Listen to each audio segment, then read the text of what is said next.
Okay. Hi, everyone. Welcome back to Your Disabled Joy. My name is Nico Meyering, and I use he, him pronouns. I'm a white man with blonde hair, large blue and brown spectacles, and I'm wearing a black headset around my head. I'm seated in an indoor setting against a purple wall with some bookcases in the background. I'm wearing a blue and white checkered shirt. And like about 25% of the global population and roughly 17% here in my city of Philadelphia, I'm disabled. A lot of times we might consider disability as something tragic or sad or life-altering in a negative way. And sometimes that's true, but there's also disabled joy. Folks, I've been disabled a really long time, and I think it would be very boring if we were all morose and sad 24/7. However, the disability community has as many opinions as it has members, which is why I've asked my friend Fletcher here today to chat with us about disabled joy. Hi, Fletcher. How are you doing? Hi all. I'm doing pretty great. Um, I've lived a pretty well and thorough life considering that I'm only 25 as of April 7th. For context, I helped to co-found the Disability Cultural Centers United. It is a non-funded national effort through a Discord server that connects all the disability cultural centers together throughout the US. We had, I think, about 10 or 12 at the start, and now we have tons of others just starting to go ahead and get founded just because we've been increasing these communications, we've been providing resources, and we've been getting people to talk to one another.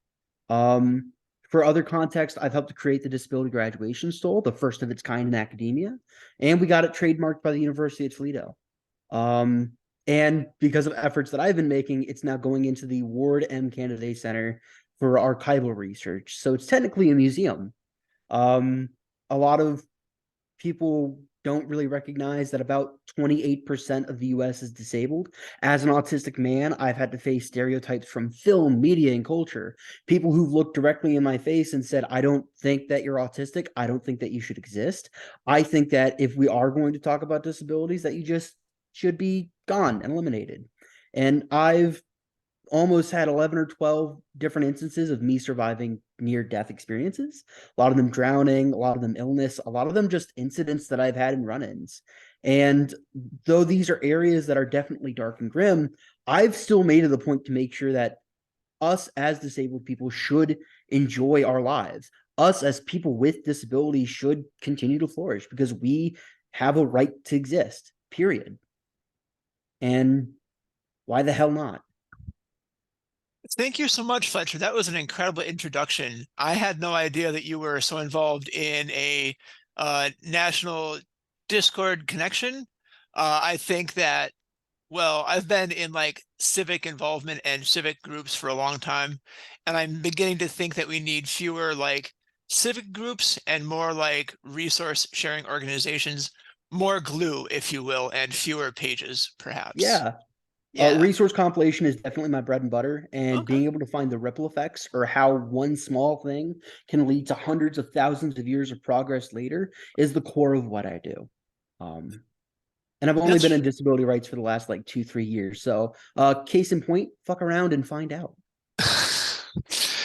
find out indeed. Thank you, Fletcher. Fletcher, it sounds like you really have lived a full and happy life. Can you pinpoint maybe one joyful moment and tell me about it? I think I was about 11 or 12, Okay. and for the majority of my childhood, I've had very little contact in terms of just connecting with people.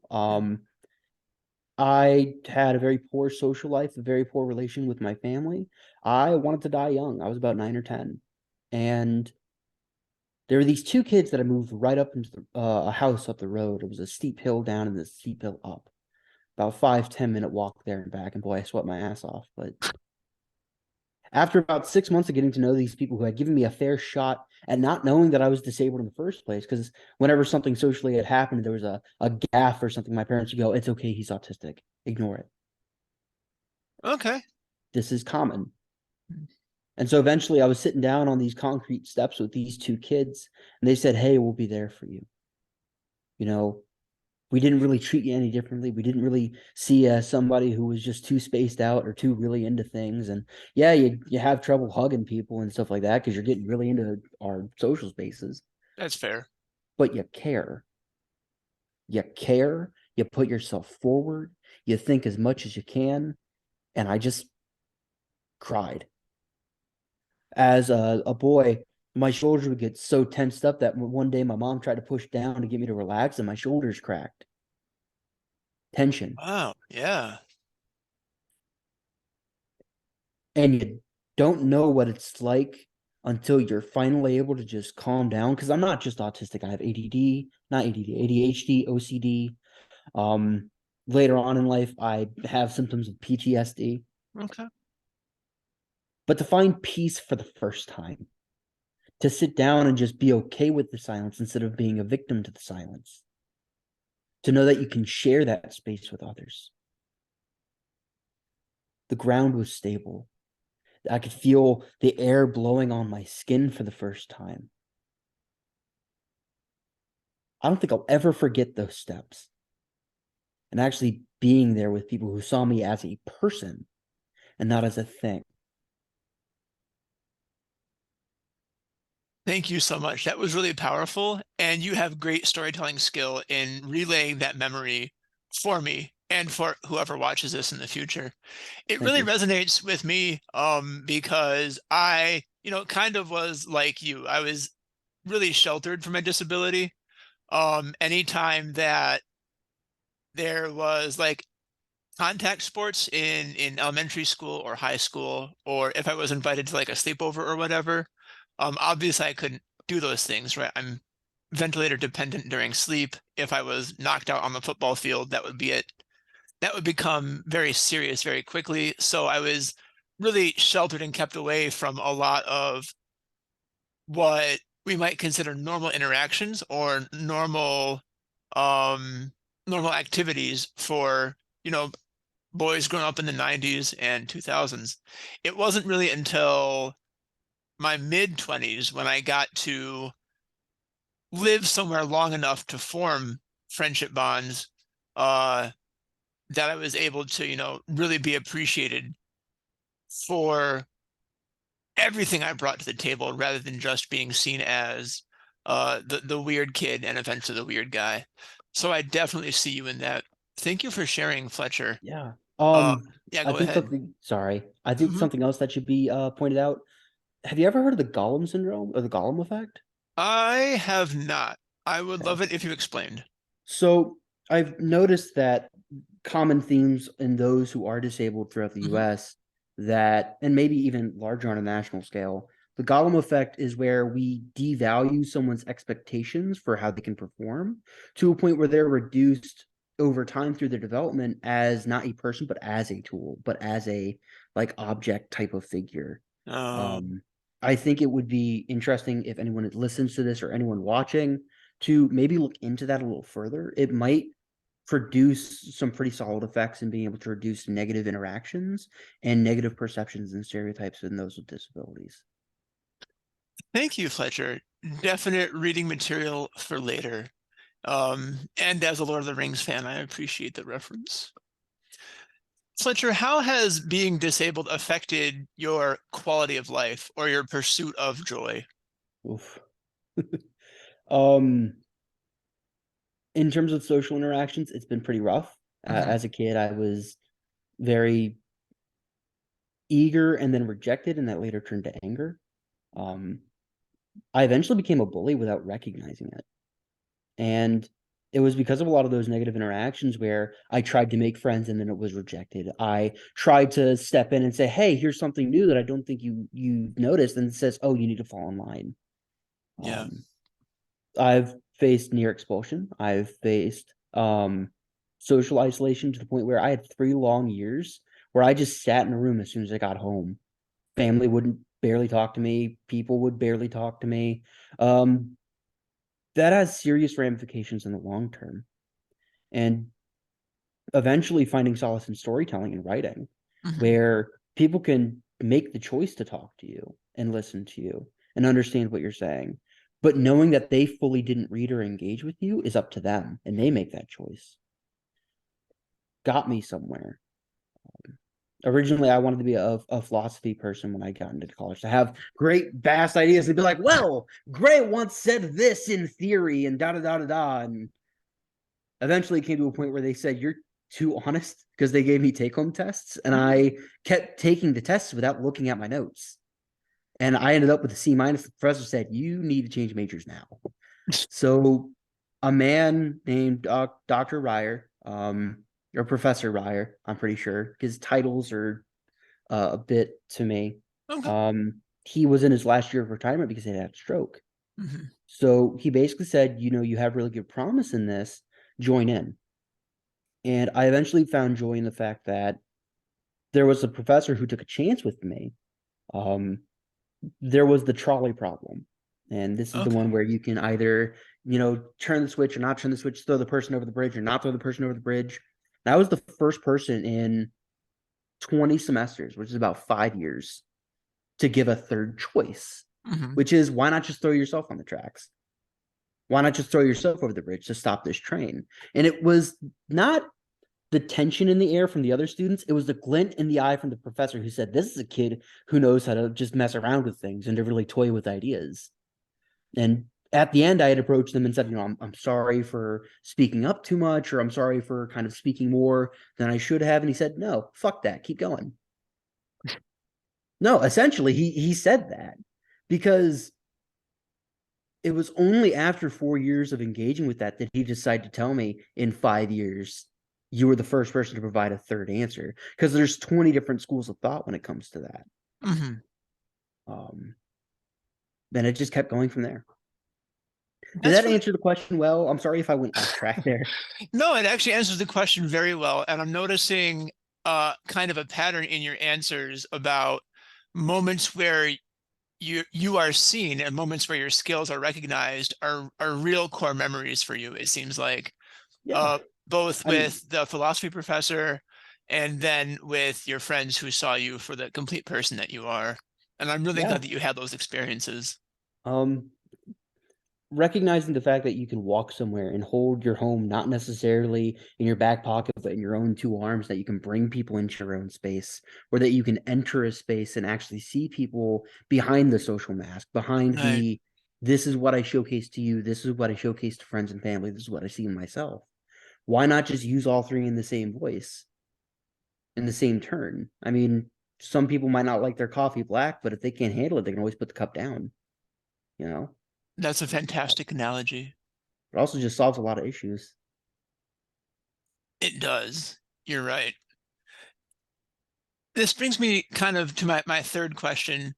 So, Fletcher, as we've been talking, you've mentioned a lot of your interactions with um, the general public and more specifically non-disabled people.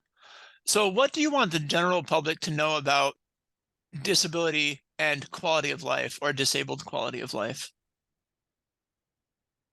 To actually give a shit about it. Okay. And I know that's a very strong, very terse answer there, but when 28% of the US is disabled, 26 per CDC, 1.2 million people affected by COVID, so that's another 2%. And really, statistics would be around 34, 35%, because a lot of people consider ADD, ADHD, stuff like that as, oh, I'm not disabled, Right. or, oh, I'm not even diagnosed to begin with, so what's the point? When you present images of shows such as Rain Man or The Good Doctor or Atypical or What's Eating Gilbert Grape or music, you are putting people within a box. And because you are stereotyping people to that nth degree of, these are the things that I expect of this person to do and fulfill, these are the things that I know, not understand, know are prescient when it comes to those people in person. How can we interact with them? But they're not recognizing that, oh, my cousin, my brother, my aunt, my uncle, my niece, my nephew, my sister or brother are disabled in that same way. Yeah. Then how can you agree with what's on that screen? How can you say, oh, well, my sister's just like music, that means they are music. Oh, my cousin is just like Rain Man, therefore they are Rain Man. but that's not Mhm. the same. Would we use the same stereotypes that we use for people of color or the LGBTQ community? Would we not consider these same representations on a screen as inherently flawed, just like it would be for other communities that find the same offensive? I, for example, I volunteered a lot for the theater community, Mhm. and I had grown a very close bond with a strong LGBTQIA plus advocate for that community who was the theater professor at the time. And in helping with stage production, he said, "Hey, I need your help."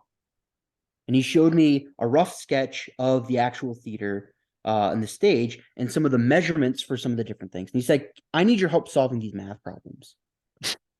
Okay. And I asked him, "Sure, I'm sorry to burst your bubble. I'm actually really bad at math. I actually almost failed out of my IEP algebra courses that I had to take in high school. I almost failed health class because I couldn't send an email. Tech and math are not my areas." And he said, "No, go ahead. I just want you to try. Just give it a shot."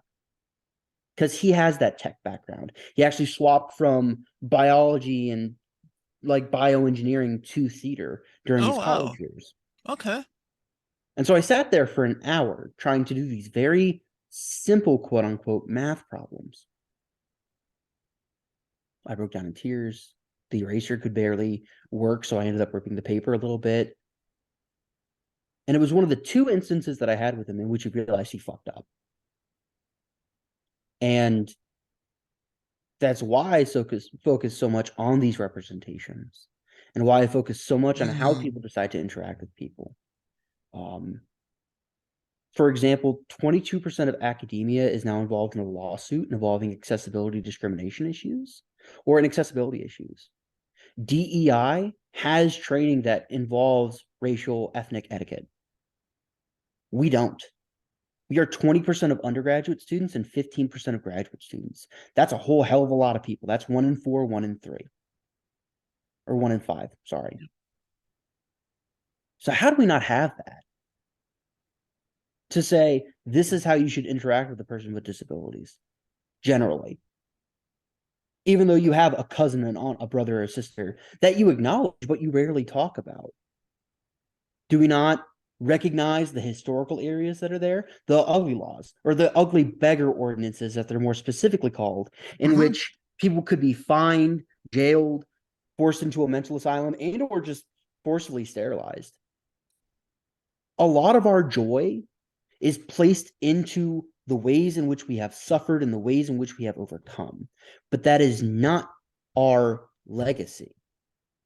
There's a place within our storytelling and a common theme, which is inspiration porn, where we look at the ways in which those with disabilities have overcome trauma and hardship and issues within their lives forced upon them by others.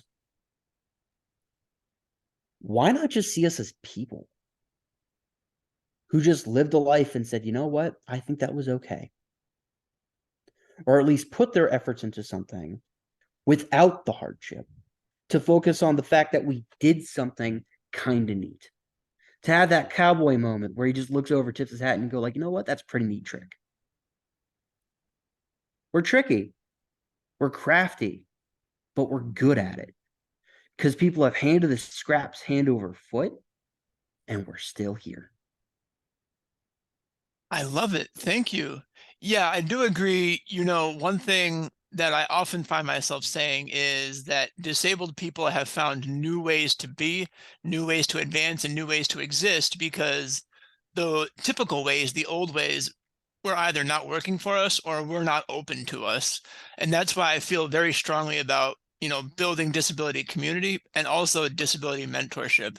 Um, so yeah. And I also see what you're saying about reducing people to stereotypes, thinking that someone is like the kid in Atypical, so clearly they must be exactly like him. Um, I'm reminded that the disability community is not a monolith, even though that might be how many non-disabled people see us. Um, or at least might say, oh, everyone who has this specific diagnosis acts all one way or all one other way. So Yeah. I'm sorry that you've had to fight back against those stereotypes all the time. Don't be. That's how life works. Honestly, No, I that's just true. want to see an autistic person on the screen that's wearing a leather jacket and acts in that punk rock way, where they can like basically, you know what I mean? Like, I just want them to Yeah. shake the frame a little bit and just say, okay, well, I'm an autistic person talking to you, and I communicate pretty well. So Hmm. what's the disruption here? Or I'm a woman in a wheelchair and I'm in a sport, and yet you're seeing me as somebody as an object rather than as a thing that can be like interacted with or as a person Right. who can say, I'm pretty fucking neat. Or just if we can create that type of model where a person with a disability can really fight back in their own way, that's pretty neat. Let's see what happens. Let it rip. Fletcher, thank you. This brings me to my last question, and it's a question that I ask kind of all of my interviewees during all my video series. Is there a recent win that you are celebrating, or if not, where can people find you online? This is your soapbox moment. This is your chance to like really cheerlead and promote yourself. So let's hear it. All right. The disability graduation stalls entering into the M Ward, the Ward M Candidate Center over in the University of Toledo. I co-founded the Disability Cultural Centers United Discord, the DCCU. You can find that on the University of Illinois Chicago's website. I co-founded that with Javin D'Souza. I am currently working on a lot of certification, the anti-discrimination certification for people with disabilities, so we can finally have that in academia. That's actually expected to make a pretty penny. So any business movers and shakers, if you want to contact me, let me know. Um, I'm also currently working on unifying people with disabilities in the general strike movement. So I'm working with Eliza Bloom and Lauren. Her last name eludes me, but it's definitely there. There's a website for that as well, and a Discord. So if you're looking for it, reach out, join in. Let's see what we can do. I'm making a video for their Sunday podcast, so that way they can talk to Randolph Wolf, I think his name is, who's a famous Marxian economist. You've probably seen him on TikTok or other forms of media in which he says like capitalism has really screwed people over. Let's see what we can fix next. Um, but these are just fledgling projects. I hope to keep working and to really build up the disabled community and to say there is nothing about us without us. I hope to create a primer of all the historical efforts that have happened in the past, such as the ugly laws, the eugenic movements, the autism genocide clock of 2006. I published on that in my senior year of my undergrad, so I Okay. highly recommend that you look into that. Um, I want to talk about Section 14C of the Fair Labor Standards Act, which has been blowing up recently amongst a lot of researchers in the last couple of years. There was a recent TED talk. Um, but above all else, I want this to be the moment in which people with disabilities are going to fight back. We, the disabled, holding with our own efforts to fight for a more perfect union, are capable of standing for ourselves amongst anything else. That we are men, people, flesh and blood, more so than anything else, with hearts inside of our bodies that are willing to cry out for a better union. We, the disabled, are willing to fight back. We are just like you. How's that? Fletcher, that was fantastic. Thank you so much. This was like really energizing, actually. So I really value that we had a time to connect today. Everyone, this has been your Disabled Joy. I'm Nico, and I'm joined by my friend Fletcher Gray. Tune in next time and take care of yourselves. Bye, everyone. Later, y'all.